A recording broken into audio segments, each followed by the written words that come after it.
Welcome back. ನೀವು ನೋಡ್ತಾ ಇದ್ದೀರಾ ಅಶ್ವಧನ್ವಂತ್ರಿ ಕಾರ್ಯಕ್ರಮ. ವೀಕ್ಷಕರೇ, ಇವತ್ತಿನ ಕಾರ್ಯಕ್ರಮದಲ್ಲಿ ಡೇ ಕೇರ್ ಅನಸ್ತೇಶಿಯಾದ ಕುರಿತಾಗಿ ಒಂದಷ್ಟು ಮಾಹಿತಿಯನ್ನ ಡಾಕ್ಟರ್ ಕಡೆಯಿಂದ ನಾವು ಪಡ್ಕೊಳ್ತಾ ಇದ್ದೀವಿ. ಡೇ ಕೇರ್ ಅನಸ್ತೇಶಿಯಾ ಅಂದ್ರೆ ಏನು, ಹಾಗೆ ಇದರ ಸೈಡ್ ಎಫೆಕ್ಟ್ಸ್ ಯಾವ ರೀತಿಯಾಗಿರುತ್ತೆ, ಡಯಾಬಿಟಿಕ್ ಪೇಷಂಟ್ ಯಾವ ರೀತಿಯಾಗಿ ನಿಗಾವನ್ನ ವಹಿಸಬೇಕಾಗತ್ತೆ ಈ ಅನಸ್ತೇಶಿಯಾವನ್ನ ತಗೊಳ್ಬೇಕಾದ್ರೆ, ಹಾಗೆ ಡಾಕ್ಟರ್ ಯಾವ ರೀತಿಯಾದಂಥ ಸಜೆಷನ್ಸ್ ಕೊಡ್ತಾರೆ, ಇದ್ರ ಬಗ್ಗೆ ತಿಳ್ಕೊಂಡಿದ್ದಾಯ್ತು. ಇನ್ನು BP ಇರುವಂತಹ ಪೇಷಂಟ್ಸ್ ಬಂದ್ರೆ ಯಾವೆಲ್ಲ ಮುನ್ನೆಚ್ಚರಿಕೆಗಳನ್ನ ನೀವು ವಹಿಸಬೇಕಾಗತ್ತೆ, ಹಾಗೆ ಡಾಕ್ಟರ್ ಕಡೆಯಿಂದ ಏನೆಲ್ಲ ಸಜೆಷನ್ಸ್ ಬರುತ್ತೆ, ಡಾಕ್ಟರ್ ಇದ್ರ ಕುರಿತಾಗಿ ತಿಳಿಸ್ಕೊಡಿ. ಈಗ ಒಂದು ನಮ್ಮ ಇಂಡಿಯನ್ ಪಾಪ್ಯುಲೇಷನ್ನಲ್ಲಿ ಕಾಮನ್ ಆಗಿರೋದು ಡಯಾಬಿಟಿಸ್. ಅದು ಬಿಟ್ಟರೆ ನೆಕ್ಸ್ಟ್ ಕಾಮನ್ ಆಗಿರೋದು sugar, hypertension, BP, blood pressure. ಈ ಬ್ಲಡ್ ಪ್ರೆಷರು ಕೆಲವ್ರಲ್ಲಿ ಹೇಗಿದೆ ಅಂದರೆ, ನಮ್ಮಲ್ಲಿ ಜಾಸ್ತಿ ಬ್ಲಡ್ ಪ್ರೆಷರ್ ಇದ್ದರೂ ಕೂಡ ಕೆಲವರು ಟ್ಯಾಬ್ಲೆಟ್ಸ್ ತಗೊಳ್ಳೋದಿಲ್ಲ in spite of consultation with doctor. Sir, doctor ಬರ್ಕೊಟ್ಟಿದ್ದಾರೆ, ನಾವು ಇದುವರೆಗೂ ತಗೊಂಡಿಲ್ಲ. ಇನ್ನೊಂದು ಭಯ ಇದೆ ಡಾಕ್ಟರ್, ಏನಂದ್ರೆ ಒಂದ್ಸಲಿ BP ಟ್ಯಾಬ್ಲೆಟ್ ಸ್ಟಾರ್ಟ್ ಮಾಡ್ಬಿಟ್ರೆ ಲೈಫ್ ಲಾಂಗ್ ತಗೋಬೇಕಾಗತ್ತೆ. ಅದು ಒಂದು ತುಂಬ ತಪ್ಪು ತಿಳುವಳಿಕೆ. ನಾರ್ಮಲ್ ಒಂದು 30 ವರ್ಷದ ಕೆಳಗೆ ಈ ಥರ BP ಬಂದಿದೆ ಅಂದರೆ ಅವರು ಲೈಫ್ ಲಾಂಗ್ ತಗೊಳ್ಳೋವಂಥ ಅವಶ್ಯಕತೆ ಇಲ್ಲ. ಒಂದು ವೇಳೆ ಅವ್ರು 45 ವರ್ಷ ದಾಟಿದ್ದಲ್ಲಿ BP ಬಂದಿದೆ ಅಂದರೆ ಅವ್ರನ್ನಲ್ಲಿ ಲೈಫ್ ಟೈಮ್ ತಗೊಳ್ಳೋಂಥ ಚಾನ್ಸಸ್ ಜಾಸ್ತಿ ಇರ್ತದೆ. ಬಟ್ ಈ BP ಅನ್ಲೆಸ್ ನಾವು ಕರೆಕ್ಟಾಗಿ ತೊಗೊಂಡಲ್ಲಿ, ಕರೆಕ್ಟ್ ಡೋಸೇಜ್ ತೊಗೊಂಡಲ್ಲಿ, ರೆಗ್ಯುಲರಾಗಿ ತೊಗೊಂಡಲ್ಲಿ ವಿತಿನ್ 6 ಮಂತ್ಸ್ ನಾವು ಸ್ಟಾಪ್ ಮಾಡ್ಬೋದು. ಹೆಂಗಿದ್ದಲ್ಲಿ ಸ್ಟಾರ್ಟ್ ಮಾಡಿದಲ್ಲಿ ಇಮಿಡಿಯೇಟ್ 6 ಮಂತ್ಸ್ ಒಳಗೆ ನಾವು ಕಂಟ್ರೋಲ್ ಮಾಡ್ಬೋದು, ಅದನ್ನು ಸ್ಟಾಪ್ ಕೂಡ ಮಾಡ್ಬೋದು. ಬಟ್ 45 ವರ್ಷ ದಾಟಿದ್ರೆ, ಅವರಿಗೆ ಮುಂಚೆನೇ ಡಯಾಬಿಟಿಸ್ ಇದ್ದರೆ ಅಥವಾ ಮುಂಚೆನೇ ಥೈರಾಯ್ಡ್ ಇದ್ದರೆ, ಬೇರೆ ಯಾವುದೇ ರೀತಿ ಡಿಸೀಸಸ್ ಇದ್ದರೆ, ಅವ್ರ ಬೇರೆ ಹವ್ಯಾಸಗಳಿದ್ದರೆ, ಡ್ರಿಂಕ್ಸ್ ಆಗಿರ್ಬೋದು ಅಥವಾ ಸ್ಮೋಕಿಂಗ್ ಆಗಿರ್ಬೋದು, ಇದಿದ್ದಲ್ಲಿ ಅವರಿಗೆ BP ಬಂದಲ್ಲಿ ಅವರು ಲೈಫ್ ಟೈಮ್ ತಗೊಳ್ಬೇಕಾದಂಥ ಚಾನ್ಸಸ್ ಇರುತ್ತೆ. ಹಾಗಾಗಿ ಇದು ಒಂದು ತಪ್ಪು ತಿಳುವಳಿಕೆ. ಸೊ ಹಾಗಾಗಿ ಎಷ್ಟೇ ಏಜ್ ಗ್ರೂಪ್ ಇರಲಿ, ಒಂದು ಕನ್ಸಲ್ಟೇಷನ್ ಮಾಡಲೇಬೇಕು.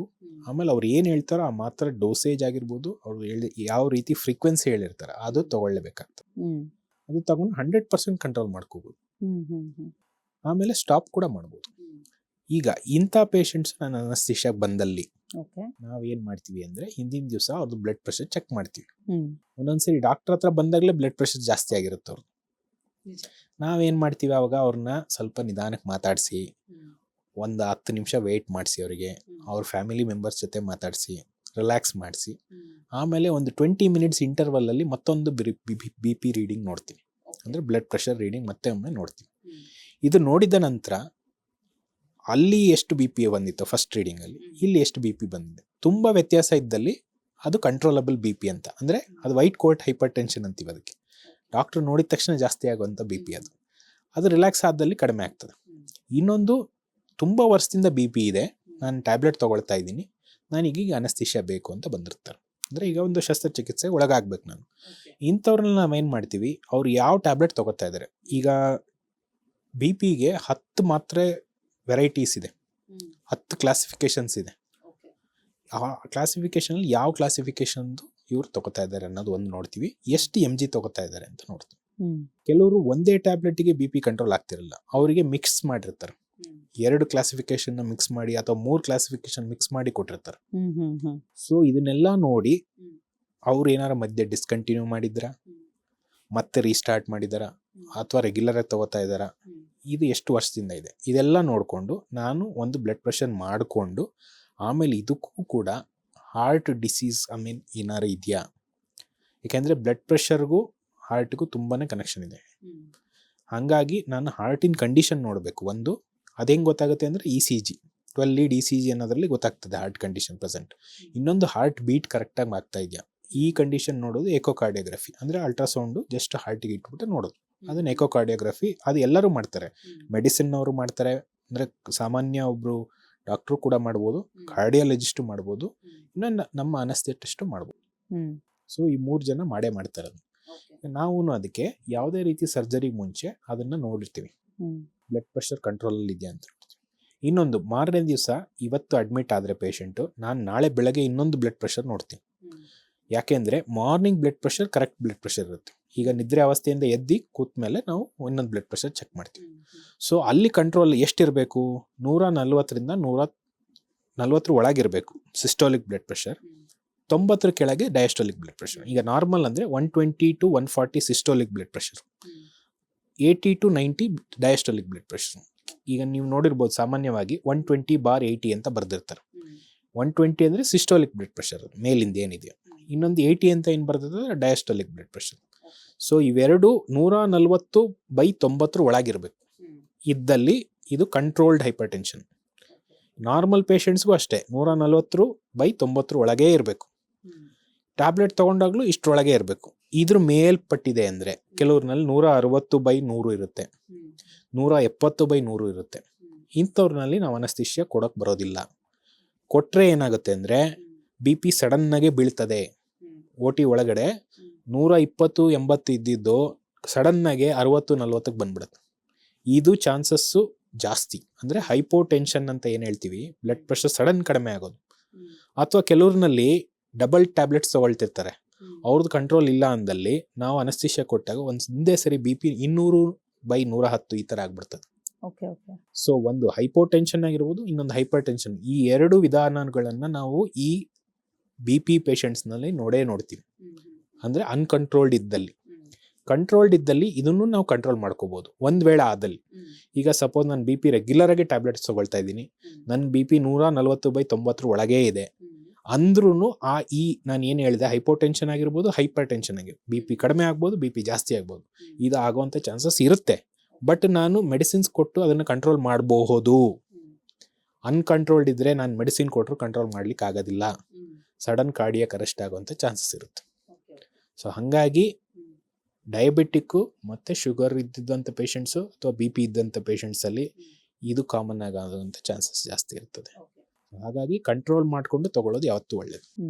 ಇನ್ನು ಡಾಕ್ಟರ್, ಅಸ್ತಮಾ ಇರುವಂಥ ಪೇಷಂಟ್ಸ್ಗೆ ಅನಸ್ತೇಷಿಯಾ ಕೊಡಬೇಕು ಅಂತ ಹೇಳಿದ್ರೆ ಏನೆಲ್ಲ ಒಂದು ಮುನ್ನೆಚ್ಚರಿಕೆಗಳನ್ನು ತಗೊಳ್ಬೇಕಾಗುತ್ತೆ? ಈಗ ಒಬ್ಬರು ಪೇಷಂಟ್ ಅಸ್ತಮಾದಿಂದ ನರಳ್ತಾ ಇರ್ತಾರೆ ಅನ್ಕೊಳ್ಳಿ, ಅವರು ಒಂದು ಇನ್ಹೇಲರ್ಸ್ ತಗೋತಾ ಇರ್ತಾರೆ. ಅಸ್ತಮಾ ಇದ್ದವರು ಯೂಶ್ವಲಿ ಇನ್ಹೇಲರ್ಸ್ ಹಾಕಿರ್ತಾರೆ, ಕೆಲವರು ಟ್ಯಾಬ್ಲೆಟ್ಸ್ ತಗೊಳ್ತಾ ಇರ್ತಾರೆ. ಈಗ ಅವ್ರು ಯಾವ ಒಂದು ಶಸ್ತ್ರಚಿಕಿತ್ಸೆಗೆ ಒಳಗಾಗ್ತಾ ಇದ್ದಾರೆ ಅನ್ನೋದು ನೋಡಬೇಕು. ಹೊಟ್ಟೆ ಕೆಳಭಾಗದಲ್ಲಿದ್ದರೆ ನಾನು 100% ರೀಜನಲ್ ಅನಸ್ತಿಷ್ಯ ಪ್ರಿಫರ್ ಮಾಡ್ತೀನಿ. ಯಾಕೆಂದರೆ ರೀಜನಲ್ ಅನಸ್ತಿಷ್ಯ ಕೊಟ್ಟಲ್ಲಿ ನನ್ನ ಅನಸ್ತಿಷ್ಯ ಏನಿದ್ರು ಕೆಳಭಾಗದಲ್ಲಿ ಮಾತ್ರ ಇರುತ್ತೆ, ಅದು ಶ್ವಾಸಕೋಶದವರೆಗೂ ಬರುವಂಥ ಚಾನ್ಸಸ್ ಇರೋದಿಲ್ಲ.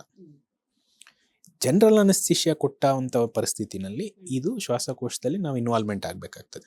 ಸೊ ಹಾಗಾಗಿ ನಾವು ಅದಕ್ಕೆ ಏನೇನು ಅವ್ರು ಮೆಡಿಸಿನ್ಸ್ ತೊಗೊತಾ ಇದ್ದಾರೆ ಅಥವಾ ಇನ್ಹೇಲರ್ಸ್ ತೊಗೋತಾ ಇದ್ದಾರೆ ಅದನ್ನು ಆಪ್ಟಿಮೈಸ್ ಮಾಡಬೇಕಂತ. ಅಂದರೆ ಹಿಂದಿನ ದಿವಸ ನಾವು ಅವ್ರದ್ದು ಏನು ಡೋಸೇಜ್ ತೊಗೋತಾ ಇದ್ದಾರೆ, ಅವ್ರು ಏನು ಮೆಡಿಸಿನ್ಸ್ ತೊಗೊತಾ ಇದ್ದಾರೆ ಅದೆಲ್ಲ ನೋಟ್ ಮಾಡಿಕೊಂಡು ನಾವು ಅದನ್ನು ಇನ್ಹೇಲರ್ ರೂಪದಲ್ಲಿ ಕೊಡಬೇಕಾಗುತ್ತೆ. ಹಿಂದಿನ ದಿವಸನೂ ಕೊಡ್ತೀವಿ, ಆಪ್ರೇಷನ್ಗೆ ಮುಂಚೆ ಮಾರನೇ ದಿವಸನೂ ಕೊಡ್ತೀವಿ. ಅಂದರೆ ಆಪ್ರೇಷನ್ ಥಿಯೇಟ್ರ್ ಒಳಗೆ ಹೋಗೋಕ್ಕೆ ಮುಂಚೆ ಅವರಿಗೆ ಒಂದು ಮಾಸ್ಕ್ ಹಾಕಿ, ಆ ಮಾಸ್ಕ್ನಲ್ಲಿ ನೆಬುಲೈಸ್ಡ್ ಫಾರ್ಮ್ ಆಫ್ ಅನಸ್ತಿಷ್ಯಾ ಅಂತ ಏನು ಹೇಳ್ತೀವಿ ಅದನ್ನು ಸ್ವಲ್ಪ ಡೋಸೇಜಸಲ್ಲಿ ಕೊಟ್ಟಿರ್ತೀವಿ. ಅಂದರೆ ಒಳಗಡೆ ಏನಾದರೂ ಸಡನ್ನಾಗಿ ಇನ್ಫೆಕ್ಷನ್ ಆದರೂ ಕೂಡ ಅದನ್ನು ತಡ್ಕೊಳ್ಳೋವಂಥ ರೀತಿ ಆಗಿರಬೇಕು. ಸೊ ಹಂಗಾಗಿ ಅವರಿಗೆ ಸೆನ್ಸಿಟೈಸೇಷನ್ ಮಾಡಿ ಅದರೊಳಗೆ ಶ್ವಾಸಕೋಶದಲ್ಲಿ ಏನಾದ್ರು ಇನ್ಫೆಕ್ಷನ್ ಇದ್ದರೆ ಅದು ಕ್ಲಿಯರ್ ಮಾಡಿಕೊಂಡು ಆಮೇಲೆ ಒಟ್ಟಿಗೆ ತಗೊಳ್ಳೋದು. ಸೊ ಇದೊಂದು ಪದ್ಧತಿ ಇರುತ್ತೆ. ಆಮೇಲೆ ಇವರಿಗೆ ಜನರಲ್ ಅನಸ್ತಿಷ್ಯಾ ಕೊಟ್ಟಂಥ ಪರಿಸ್ಥಿತಿನಲ್ಲಿ ರಿಕವರಿ ಸ್ವಲ್ಪ ಲೇಟ್ ಆಗುತ್ತೆ. ಆಸ್ತಮಾ ಇದ್ದಂಥ ಪೇಷಂಟ್ಸು ಅಥವಾ COPD ಅಂತ ಏನು ಹೇಳ್ತೀವಿ, ಶ್ವಾಸಕೋಶದ ಇನ್ಫ್ಲಮೇಷನ್ ಇದ್ದವ್ರು, ಅಂಥವ್ರಲ್ಲಿ ರಿಕವರಿ ಆಫ್ ಅನಸ್ತಿಷ್ಯಾ ಅಂದರೆ ರಿವರ್ಸಲ್ ಆಫ್ ಅನಸ್ತಿಷ್ಯಾ ಅಂತ ಏನು ಹೇಳ್ತೀವಿ, ಆ ಪ್ರೋಸೆಸ್ಸು ಡಿಲೇ ಆಗುತ್ತೆ. ತುಂಬ ಡಿಲೇ ಆಗುತ್ತೆ ಅಂತಲ್ಲ. ಈಗ ನಾರ್ಮಲಿ ನಾನೀಗ ಅನಸ್ತಿಷ್ಯಾ ಒಬ್ಬ ನಾರ್ಮಲ್ ವ್ಯಕ್ತಿಗೆ ಸ್ಟಾಪ್ ಮಾಡಿದ್ರೆ 6 to 7 minutesನಲ್ಲಿ ಯು ವಿಲ್ ಬಿ ರಿವರ್ಸ್ಡ್, ಅಂದರೆ ಆಚೆ ಬರ್ಬೋದು ಅನಸ್ತಿಷ್ಯಾ. ಈ COPD ಅಥವಾ ಆಸ್ತಮಾ ಇದ್ದಂಥ ಪೇಷಂಟ್ಸು ಅಥವಾ ಸ್ಮೋಕಿಂಗ್ ಮಾಡಿದಂಥ ಪೇಷಂಟ್ಸ್ನಲ್ಲಿ ನಾನು ರಿವರ್ಸ್ ಮಾಡಬೇಕಾದ್ರೆ ಅಟ್ಲೀಸ್ಟ್ 10 to 15 minutes ಬೇಕಾಗ್ತದೆ. ಆಮೇಲೆ ಆ ಟ್ಯೂಬ್ ತೆಗ್ದಂಥ ಜಾಗದಲ್ಲಿ, ಅಂದರೆ ನಾನು ಶ್ವಾಸಕೋಶಕ್ಕೆ ಏನು ಟ್ಯೂಬ್ ಹಾಕಿರ್ತೀನಿ ಅದು ತೆಗ್ದಂಥ ಜಾಗದಲ್ಲಿ ತೆಗ್ದಿದ್ದ ಕೂಡಲೇ ಸ್ಪಾಸಮ್ ಆಗೋಂಥ ಚಾನ್ಸಸ್ ಜಾಸ್ತಿ ಇರುತ್ತೆ. ಅಂದರೆ ಸಡನ್ನಾಗಿ ಉಸಿರು ಕಟ್ಬಿಡೋದು, ಹಿಂಗೆ ಸಡನ್ನಾಗಿ ಉಸಿರು ನಿಂತೋಗ್ಬಿಡುತ್ತೆ. ಈ ಥರ ಆಗೋಂಥ ಚಾನ್ಸಸ್ಸು ಜಾಸ್ತಿ ಇರುತ್ತೆ COPD ಅಥವಾ ಆಸ್ತಮಾ ಇದ್ದಂಥವ್ರಲ್ಲಿ. ಬಟ್ ಈ ಥರ ಆದಲ್ಲೂ ಕೂಡ ನಾವು ಅದನ್ನು ಟ್ರೀಟ್ ಮಾಡೋವಂಥ ಪರಿಸ್ಥಿತಿ ಇದೆ ನಮ್ಮ ಹತ್ರ. ಎಲ್ಲ ಮೆಡಿಸಿನ್ಸ್ ಇದೆ, ಅದಕ್ಕೆ ಬೇಕಾದಂಥ ಒಂದು ಟ್ರೀಟ್ಮೆಂಟ್ ಖಂಡಿತ ಇದೆ, ಹೆದರ್ಕೊಳ್ಳೋ ಅಂಥ ಅವಶ್ಯಕತೆ ಇಲ್ಲ. ಬಟ್ ಯಾವತ್ತಿದ್ರೂ ಅದನ್ನು ಕಂಟ್ರೋಲ್ಡ್ ಲೆವೆಲ್ಸ್ನಲ್ಲಿ ಇಟ್ಕೊಂಡ್ರೆ ಇದು ಆಗುವಂಥ ಪರಿಸ್ಥಿತಿ ಇರೋದಿಲ್ಲ. ಇನ್ನು ಡಾಕ್ಟರ್, ಹಾರ್ಟ್ ಪ್ರಾಬ್ಲಮ್ ಇರುವಂಥವ್ರಿಗೆ ಅನಸ್ತೇಷಿಯಾ ಕೊಡಬಹುದಾ, ನೀವು ಸಜೆಸ್ಟ್ ಮಾಡ್ತೀರಾ? ಅದೇ ಈಗ ಹಾರ್ಟ್ ಡಿಸೀಸ್ ಇದ್ದವಂಥವರಲ್ಲಿ ನಾವು ಏನು ಮಾಡ್ತೀವಿ, ಈಗ ಸಪೋಸು ಒಂದು 6 months ಬ್ಯಾಕ್ ಅವ್ರಿಗೆ ಹಾರ್ಟ್ ಅಟ್ಯಾಕ್ ಆಗಿರುತ್ತೆ, ಅಥವಾ ಮಯೋಕಾರ್ಡಿಯಲ್ ಇನ್ಫಾರ್ಕ್ಷನ್ ಅಂತ MI ಅಂತ ಏನು ಹೇಳ್ತೀವಿ, ಹಾರ್ಟ್ ಅಟ್ಯಾಕ್ ಆಗಿ ಅವರು ಮೆಡಿಸಿನ್ಸ್ ತೊಗೊಂಡು ಕಡಿಮೆ ಮಾಡ್ಕೊಂಡಿರ್ತಾರೆ. ಅಂಥವ್ರನ್ನ ನಾವೇನು ಮಾಡ್ತೀವಿ ಅಂದರೆ ಅದನ್ನೇ ಈಗ ಎಲೆಕ್ಟಿವ್ ಸರ್ಜರಿನ ಎಮರ್ಜೆನ್ಸಿ ಸರ್ಜರಿನ ನೋಡ್ತೀವಿ. ಎಲೆಕ್ಟಿವ್ ಇದ್ದವರಲ್ಲಿ ನಾವು ಇನ್ನೊಂದು 6 months ವೇಟ್ ಮಾಡಿ ಅಂತಲೇ ಹೇಳ್ತೀವಿ. ಬಿಕಾಸ್ 1 yearವರೆಗೂ ಅದು ಏನೇ ಹಾರ್ಟ್ ಡಿಸೀಸ್ ಇದ್ದರೂ ಅದನ್ನು ನಾವು ಅನಸ್ತೇಷಿಯಾ ಕೊಡ್ಲಿಕ್ಕೆ ಬರೋದಿಲ್ಲ. 1 yearವರೆಗೂ ಮ್ಯಾಂಡೇಟ್ರಿ ಅದು. ಯಾವುದೇ ರೀತಿ ಹಾರ್ಟ್ ಡಿಸೀಸ್ ಇದ್ದಲ್ಲಿ ಅವ್ರಿಗೆ ರೀಸೆಂಟ್ 1 year ಒಳಗೆ ಏನಾದ್ರು ಆಗಿದೆ ಅಂದರೆ, ಸಪೋಸ್ ಹಾರ್ಟ್ ಅಟ್ಯಾಕ್ ಆಗಿದೆ ಅಥವಾ MI ಆಗಿದೆ ಅಥವಾ ಒಂದು ಸ್ಟೆಂಟ್ ಹಾಕಿದ್ದಾರೆ, ಇಂಥ ಟೈಮಲ್ಲಿ ನಾವು 1 ವರ್ಷದವರೆಗೂ ಯೂಶಲಿ ಅವಾಯ್ಡ್ ಮಾಡ್ತೀವಿ. ಇದನ್ನು ಎಲೆಕ್ಟಿವ್ ಸರ್ಜರೀಸಲ್ಲಿ. ಇಲ್ಲಪ್ಪ ಇಮಿಡಿಯೇಟ್ ಮಾಡಲೇಬೇಕು, ಎಮರ್ಜೆನ್ಸಿ ಸರ್ಜರಿ ಇದೆ ಅಂದಲ್ಲಿ ನಾವು ಕೆಲವು ಪ್ರಿಕಾಷನ್ಸ್ ತೊಗೋಬೇಕಾಗುತ್ತೆ. ಒಂದು, ಈ ಹಾರ್ಟ್ ಡಿಸೀಸ್ ಇರೋವಂಥವ್ರು ಆ್ಯಂಟಿಪ್ಲೇಟ್ಲೆಟ್ಸ್ ಮೇಲೆ ಇರ್ತಾರೆ. ಆ್ಯಂಟಿಪ್ಲೇಟ್ಲೆಟ್ಸ್ ಅಂದರೆ ಬ್ಲಡ್ ಥಿನ್ನರ್ಸ್ ಅಂತ ಹೇಳ್ತೀವಿ. ಬ್ಲಡ್ ಥಿನ್ನರ್ಸ್ ಮೇಲೆ ಇರ್ತಾರೆ ಅವರು. ನಾನು ಈ ಬ್ಲಡ್ ಥಿನ್ನರ್ಸ್ ಇದ್ದಲ್ಲಿ ಅವ್ರು ಯಾವ ಟ್ಯಾಬ್ಲೆಟ್ ತೊಗೋತಾ ಇದ್ದಾರೆ, ಎಷ್ಟು ಡೋಸೇಜ್ ತೊಗೋತಾ ಇದ್ದಾರೆ ನೋಡಬೇಕಾಗುತ್ತೆ. ಅದರಲ್ಲಿ 150 mg ಮೇಲೆ ಇದ್ದರೆ ನಾನು ರೀಜನಲ್ ಅನಸ್ತೇಷಿಯಾ ಕೊಡಲಿಕ್ಕೆ ಕಾಯಬೇಕು. ಜನರಲ್ ಅನಸ್ತೇಷಿಯಾ ಯಾವುದೇ ರೀತಿ ಕಾಂಟ್ರಾ ಇಂಡಿಕೇಶನ್ ಇಲ್ಲ. ಬಟ್ 150 ಮೇಲಿದ್ದಲ್ಲಿ ಕೆಲವರು 75 ತೊಗೋತಾ ಇರ್ತಾರೆ, ಕೆಲವರು 150 ತೊಗೋತಾ ಇರ್ತಾರೆ, ಕೆಲವರು 300 ತೊಗೋತಾ ಇರ್ತಾರೆ. ಈ ಥರ 75 ಇದ್ದರೆ ನಾನು ರೀಜನಲ್ ಅನಸ್ತೇಷಿಯಾ ಕೊಡಬಹುದು ಇಮಿಡಿಯೇಟ್ ಆಗಿ. ಬಟ್ 150 ಮೇಲಿದ್ದರೆ ನಾನು 3 ದಿವಸದಿಂದ 5 ದಿವಸದವರೆಗೂ ಕಾಯಬೇಕಾಗುತ್ತೆ. ರೀಜನಲ್ ಅನಸ್ತೇಷಿಯಾ ಕೊಡ್ಲಿಕ್ಕೆ ಬರೋದಿಲ್ಲ ಅವ್ರಿಗೆ ಜನರಲ್ ಅನಸ್ತೇಷಿಯಾ ಕೊಡಲೇಬೇಕಾದಂಥ ಪರಿಸ್ಥಿತಿ ಎಮರ್ಜೆನ್ಸಿ ಇದ್ದಾಗ ಅವರಿಗೆ ಹೈ ರಿಸ್ಕಲ್ಲಿ ಕೊಡಬೇಕಾಗ್ತದೆ. ಯಾಕೆಂದರೆ ಹೈ ರಿಸ್ಕ್ ಯಾಕೆ ಅಂದರೆ ಬ್ಲೀಡಿಂಗ್ ಆಗುವಂಥ ಚಾನ್ಸಸ್ ಜಾಸ್ತಿ ಇರುತ್ತೆ. ಆಮೇಲೆ ಇನ್ನೊಂದು ರಿಕವರಿ ಚಾನ್ಸಸ್ಸು ಲೇಟ್ ಇರುತ್ತೆ, ಅಂದರೆ ಡಿಲೇ ಆಗುತ್ತೆ, ರಿಕವರಿ ಡಿಲೇ ಆಗುತ್ತೆ. ಸೊ ಇದನ್ನೆಲ್ಲ ಅವ್ರಿಗೆ ಎಕ್ಸ್ಪ್ಲೈನ್ ಮಾಡಿನೇ ತೊಗೋಬೇಕಾಗ್ತದೆ. ಸೊ ಹಾಗಾಗಿ ಹಾರ್ಟ್ ಕಂಡೀಷನ್ಸ್ ಏನೇ ಇದ್ದರೂ, recent MI, recent heart attack ಇದ್ದರೂ, ನಾನು ಆಗಲೇ ಹೇಳ್ದಂಗೆ ಒಂದು ಫೋಟೋ ಆಫ್ ಹಾರ್ಟ್, ಒಂದು 12 ECG ಆಗಿರ್ಬೋದು, ಇನ್ನೊಂದು ಎಕೋಕಾರ್ಡಿಯೋಗ್ರಫಿ, ಇವೆರಡು ಮಾಡಿ ಮಿನಿಮಮ್ ಮ್ಯಾಂಡೇಟ್ರಿ ಮಾಡಲೇಬೇಕು. ಆಮೇಲೆ ಏನು ಟ್ಯಾಬ್ಲೆಟ್ಸ್ ತೊಗೋತಾ ಇದ್ದಾರೆ, ಎಷ್ಟು MG ತೊಗೋತಾ ಇದ್ದಾರೆ.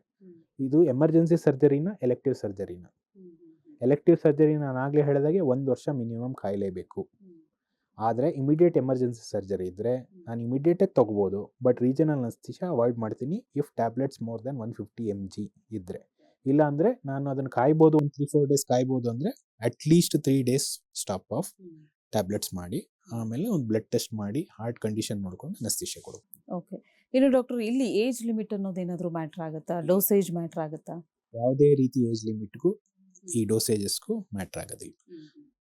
ಒಂದು ಚಿಕ್ಕ ಮಗುನಲ್ಲಿ ಹಾರ್ಟ್ ಡಿಸೀಸ್ ಇದೆ ಅಂದರೂ, ಒಂದು 100 ವರ್ಷದಲ್ಲೂ ಹಾರ್ಟ್ ಡಿಸೀಸ್ ಇದೆ ಅಂದರೂ ಸೇಮ್ ಪ್ರಿಕಾಷನ್ಸ್ ಇದೆ. ಬಟ್ ಚಿಕ್ಕ ಮಗುವಿನಲ್ಲಿ ನಾನು ಹಾರ್ಟ್ ಡಿಸೀಸ್ ಇದ್ದಲ್ಲಿ ನಾನು ಕಂಪ್ಲೀಟ್ ಜನರಲ್ ಅನಸ್ತೇಷಿಯಾ ಕೊಡ್ತೀನಿ. ಆದರೆ 100 ಇಯರ್ಸ್ನಲ್ಲಿ ಇದ್ದವರಲ್ಲಿ ಹೊಟ್ಟೆ ಕೆಳಭಾಗದಲ್ಲಿದ್ದರೆ ನಾನು ರೀಜನಲ್ಲಿ ಕಾಯ್ತೀನಿ. Regional anaesthesia ಕಾಯ್ಬೋದು. ಒಂದಂದರೆ ಅವರಿಗೆ ವೇಟ್ ಮಾಡ್ಬೋದು, 3 to 5 days ವೇಟ್ ಮಾಡಿಕೊಂಡು ನಾನು ಕೊಡ್ಬೋದು. ಓಕೆ ಡಾಕ್ಟರ್, ಇದುವರೆಗೂ ಸಾಕಷ್ಟು ಇನ್ಫಾರ್ಮೇಷನ್ ನಮಗೆ ಶೇರ್ ಮಾಡಿದ್ದೀರಾ. Thank you so much. ಎಲ್ರಿಗೂ ನಮಸ್ಕಾರ. ವೀಕ್ಷಕರೇ, ಇವತ್ತಿನ ಕಾರ್ಯಕ್ರಮದ ಮುಖಾಂತರವಾಗಿ ಒಂದಷ್ಟು ಮಾಹಿತಿಯನ್ನು ನೀಡಿದ್ದೀವಿ. ಕಾರ್ಯಕ್ರಮ ಎಲ್ಲರಿಗೂ ಇಷ್ಟವಾಗಿದೆ ಅಂತ ಭಾವಿಸ್ತಾ ಕಾರ್ಯಕ್ರಮವನ್ನು ಮುಕ್ತಾಯಗೊಳಿಸ್ತಾ ಇದ್ದೀವಿ. ಮತ್ತೆ ನಿಮ್ಮ ಭೇಟಿ ಮುಂದಿನ ಸಂಚಿಕೆಯಲ್ಲಿ. ಧನ್ಯವಾದಗಳು.